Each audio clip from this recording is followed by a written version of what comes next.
سلام بچه‌ها، چطورید؟ خوب هستید؟ به کانال گیمر شو خوش اومدید. من علی هستم و امروز اومدم تا مجموعه آموزش های 0 تا 100 بازی هارتس آف آیرون رو بهتون آموزش بدم و تو این ویدیو میخوام آموزش ساخت سرباز یا نیرو بهتون بگم. خب این کار خیلی راحتیه تو بازی هارتس آف آیرون یا همون قلب آهنه. فقط میخوایم به این قسمت که شبیه تانک برید و از این قسمت این دکمه انتخاب کنید، بعد بیاری نو لوکیشن ست کلیک کنید. یه نگاه کنید میبینید که همه ایران خط سبزه و اون محلی که میخوان سربازتون بعد آموزش ترخیص بشه یا اونجا باشه انتخاب میکنید. مثلا من اصفهان انتخاب میکنم و نگاه کنید نوشته اصفهان. وقتی این گله کجاست؟ این گله 3 برگه سپره.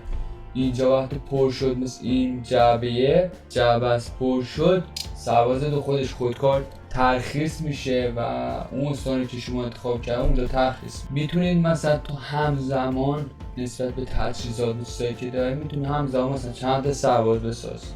مثلا این اد یونیت های کلیک کنی میتونید هر واحد انتخاب کنید. واحد یعنی آقا مثلا همزمان میتونید آقا 5 تا 6 تا 10 تا 70 تا 100 تا سرباز بسازید. اون نسبت به تجهیزات داره. نگاه کنید اگه من انتخاب کنم یه علامت تعجب گره زرد شد و یه علامت تعجب گره و یعنی اینکه من انقدر تجهیزات ندارم که بخوام 4 تا واحد رو با هم آموزش بدم. پس با قید این کار رو بزنم و یه دونه آموزش بدم. این سرباز وقتی پلی کنیم بازش شروع میکنه این پر بشه و این سرباز آماده شه و تحویل بدن یا ترخیص بشه جایی که شما انتخاب شد. خب حالا با این سرباز میخوام مثلا بریم به جنگ، چی میگم، یه کشور ضعیف مثل عراق به راحتی شکست میخوره. این سرباز حتی نمیتونه دفاع بکنه، یعنی به راحتی عراق میاد ایران رو میگیره، تهران رو میگیره و کشور رو میدید بباد. برای کشور ندید بباد و یه سرباز خوب داشته باشی یا مثلا یه سرباز معمول نداشته باشی، یه سرباز ویژه داشته باشی، قوی باشی، سریع بتونی مثلا کشور مثل عراق اشغال کنید. تو چند 2 دقیقه 3 دقیقه عراق اشغال کنید. فقط چند تا کار رو باید انجام بدید. اولین کار باید فوکوس های مربوط به سربازی ها اوکی کنید. باید نظم بدید به سربازاتون، باید فوکوس های مربوط به سربازا باز کنید. خب چطوری باید باز کنید؟ روی عکسی پرچم کلیک میکنید. حالا پرچم هر کشوری میخواد باشه. ما ایران انتخاب کردیم، شما شاید مثلا آلمان و فرلاند و هر جا مجارستان انتخاب. بعد روی سلکت کلیک میکنید، این دکمه بالا از سلکت میام اینجا. البته اینجا هر مودی فرق داره، مودی کلاسیکش اینطوری نیست، این مودی ایران ورکه و هر مودی فرق داره. اما خب میشه بفهم کدوم اینا مربوط به سربازه. نگاه تو همش این نسته مربوط به سربازی. بعضی سربازی مثلا تو مود ایران جلوریت نوشته سربازی وطن. هرچی مثلا اینه. این فوکوسی مربوط به سربازه باید تا آخر باز کرد، تا این گزینه باید باز میکنی و این سربازی که آموزش میبینه با نظم آموزش میبینه و سربازی معمولی نمیشه. بعد که فوکوس های مربوط به سربازی رو باز کردیم، قابلیتی که میخوام به سرباز اضافه کنیم باید ریسرچش رو باز کنم. کدوم قسمت ریسرچ؟ اینجا هست که یه شیشه آزمایشگاهی و یه ذره بیننگاری کاغذی سا نوشته ریسرچ. اگه روشن بیان نوشته ریسرچ، توجه کنید نوشته ریسرچ. شورتکاتش هم کلیت دبلیو، یعنی کلیت دبلیو بزنید ریسرچ این صفحه ریسرچ هم میاد. اگه روی این هم کلیک کنید این صفحه باش. خب چه ریسرچ مربوط به سربازه و باید بازش کرده مراحلش گذرون؟ اول باره که روی گزینه یا این گزینه کلیک میکنید، در شما 2 تا گزینه دارید که فرق نداره، هر کدوم انتخاب کنید. تو 2 تا همزمان، 2 تا کار همزمان، 2 تا ریسرچ با هم باز کنید. خب کلیک میکنیم روش. الان ببینید کلاهخوته. این کلاهخوته این مربوط به سربازه.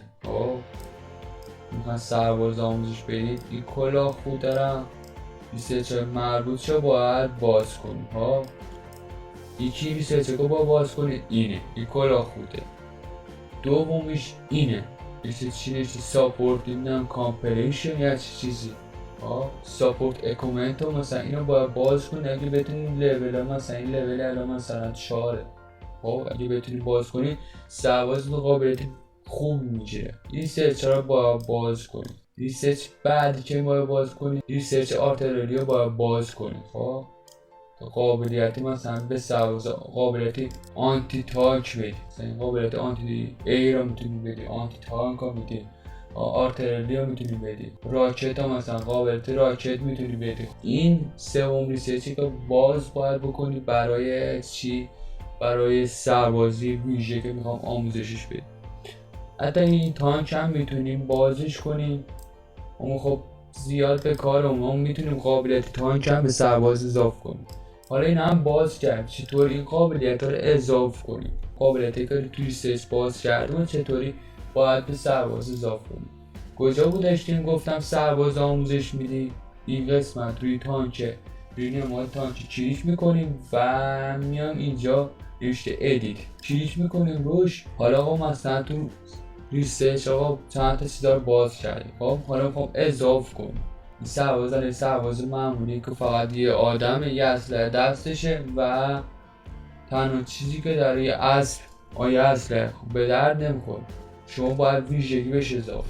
چطوری باید اضافه کنیم؟ به اضافه کلیک میکنیم، مثلا این ساپورت آرتلری رو انتخاب کنیم یا ساپورت آنتی ای رو انتخاب میکنیم، مثلا این دوربینه رو بهش اضافه کنیم. این سرباز مثلا این آنتی ای رو بهش اضافه کرد، مثلا تانک ها اضافه کنید یا مثلا چیزای دیگه همش اضافه کنید، مثلا آنتی ای رو کلیک کنید مثلا انتخابش کنید. خب اینا رو این دوربین که میرید نگاه کنید، اگه ببینید این سمت رو نگاه کنید، اینا الان مثلا اینجا نمیتونه بزنگه نمیتونه دفاع کنه، اما خب این دوربینه که انتخاب کنید ببینید که این تیکای منفی که اینجاست مثبت میشه. با این انتخاب این گزینه ها این سرباز میتونه مثلا امکاناتش بیشتر شه. تو بعض مناطق مثلا چیزی مناطق برفی کوهستانی یا مناطق جنگلی ساحلی باید امکاناتش بیشتر شه تا بتونه بجنگه، قابلیت پیشروی جنگیدن و دفاع رو داشته باشه. پس باید اینجا این ویژگی ها رو به سرباز اضافه کرد. وقتی هم که اضافه کردیم میام روی این سیو کلیک میکنیم. البته باید این ستاره سبز رو داشته باشیم تا بتونیم ویژگی بهش اضافه کنیم. این هم آموزش ساخت سربازه. یه نکته دیگه هست اونم باید بهتون بگم، اونم من پاوره، یعنی غیر از این که باید اسلحه داشته باشی باید من پاور هم داشته باشی. اگه من پاور نداشته باشی نمیتونی سربازی کنی. اسلحه هم همینطور. از کجا میتونی بفهمیم آقا این اسلحه رو انتخاب کردیم و داریم یا نداریم؟ اینجا این دفتر است که خودکارش نماد دفتر، از اینجا میتونی مشاهده کنی که آقا چقدر اسلحه داریم میسازه. مثلا 6000 تا اسلحه کم داریم، منفی یعنی کم داریم، 5 تا داریم میسازیم، 5 تا 7 هم داریم میسازیم و 6000 تا کم داریم. توی جنگ وقتی کم داشته باشی پیشروی سربازتون زیاد نمیتونن بکنن و اگه سربازتون مردن نمیتونید مثلا سرباز بسازید. یکی منفعه یکی تجهیزات باید حتما داشته باشید بتونید سرباز بسازید. هر تجهیزات بیشتر داشته باشید سرباز بیشتر زودتر میتونید بسازید. این تا اینجا این ریسرچ رو که آقا باز کردیم اینجا انتخاب کردیم. از اینجا آقا وقت مثلا آنتی رو انتخاب کردیم، این آقا آنتی اینجاست ما نداریم که این ویژگی داریم میدیم، آقا اینجا آنتی ال نداریم. از کجا باید آنتی چیکار کنیم؟ یعنی ویژگی ما دادیم به سرباز اما خب نداریم، خب به درد نمیخوره. شما باید بسازید. حالا چطوری باید تجهیزات بساز؟ مثل اسلحه، مثل خیلسادیه، ماشین، تانک چطوری باید بسازی؟ این چرخ دنده که آچار وسطه، نماد چرخ دنده که آچار وسطه کلیک میکنه روش، اینجا میتونیم چیز بسازیم. با نوشته تجهیزات مربوط به سرباز آنتی تانک و آنتی ایرا رو اینجا میتونیم بسازیم. خب اینجا میتونیم کارخونه نظام بزنیم، تانک بسازیم، هواپیما بسازیم، مثلا نیروهای دریاییمون کشتی مثلا بتازیم، میتونیم بندرگاه بسازیم. خب خب الان مثلا ما آنتی ایر خب برای سربازم بساز، یه آنتی ایر دارم، آرتلری دارم، یه آنتی ایر هم دارم، یه آرتلری هم دارم.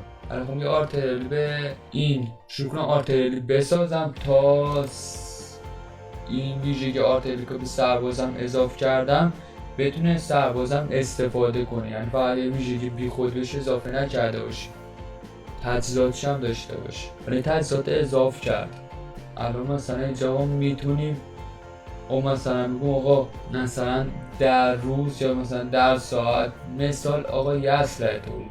حالا ما خب آقا بگم مثلا آقا چند تا مثلا 15 تا اسلحه تولید کن. خب میتونیم مثلا اینجا بکشیم و انتخاب کنیم 15 تا، هم میتونیم اینجا هم کم و زیادی به اضافه مثبت کم و زیادش. اگه نگاه کنیم میبینید که آقا 4 تا سبز باقیش نگاه بیرنگ هم تقریبا خاکستری هم، این یعنی غیر فعال هم. غیر فعال باشن نمیسازه، این در 4 تا در روز میسازه، این داره یه آرتلری در روز میسازه.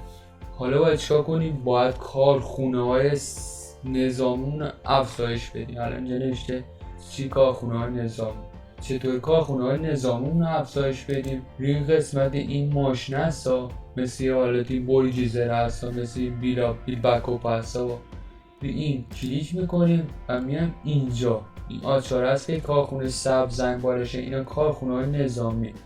این بغلشگاه نارنجی شکل این کارخونه های مردمیه، کارخونه ها مثلا کارخونه معمولی، کارخونه نظامی شما بسازیم. خب روی با سبز رنگی کلیک میکنیم کارخونه های نظامیمون و میام رو هر استانی که خواستیم کارخونه بسازیم کلیک میکنیم. الان مثلا تو استان اصفهان یه کارخونه نظامی دارم میسازم. حالا خب مثلا تو یه استان اصفهان مثلا 15 تا قابلیت داره، خب مثلا 10 تا داره، خب مثلا 10 تا کارخونه بسازم. بهتون میگه با چند تا مثلا کارخونه مثلا تو اصفهان میتونی بساز. میتونی روی به اضافه کلیک کنید یا روی منفی کلیک کنید تا کم و زیادش کنید، یا میتونید چند بار روش بزنید تا آبیش.